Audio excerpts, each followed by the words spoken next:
My name's Claudia. I'm the Vocational Training Manager at South Tees Hospitals.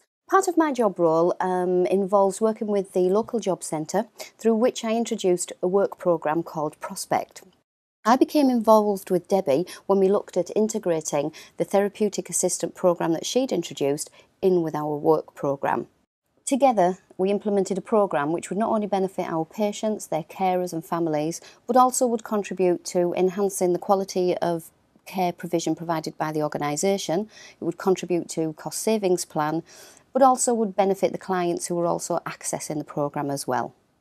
I think Debi deserves to win because her passion, enthusiasm and motivation are limitless. She will go that extra mile for anybody. She's caring, supportive and kind, and I couldn't think of a better person I would like to work with or who could win.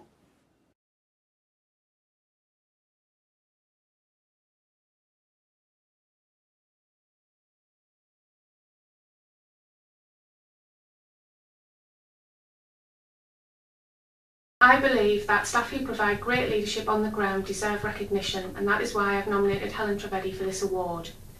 The project was truly innovative. It required a change in thinking and a different approach to how care was delivered. From the onset, Helen had a clear vision of how the project would be managed.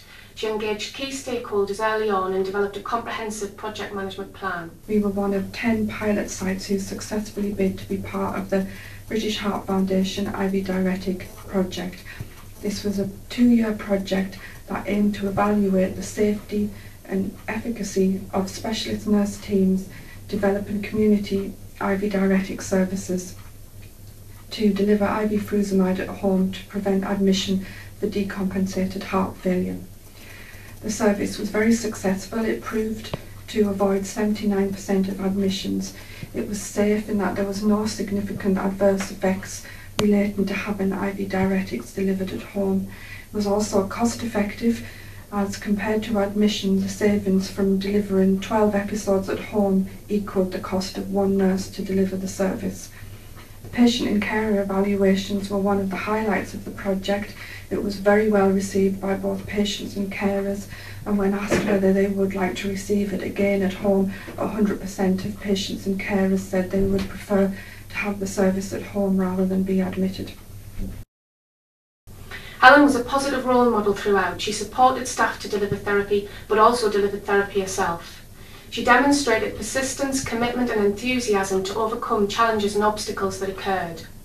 There were questions to be answered relating to safety, efficacy, cost effectiveness and the patient experience. Helen's strategy answered all of these questions and the project evaluated extremely well. I don't believe the project would have been successful without Helen's commitment to it.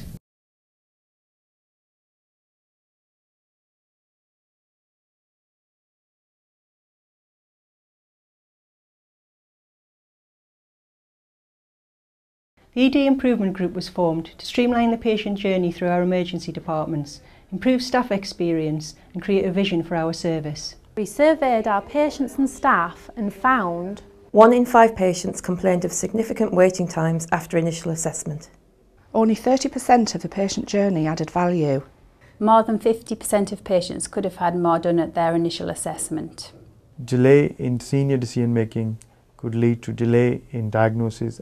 As junior staff nurses, we feel more supported within our role. admin staff are enthusiastic about being part of a whole team approach where everyone is valued. Patients and carers gave great feedback. 94% of them were likely or extremely likely to recommend our service.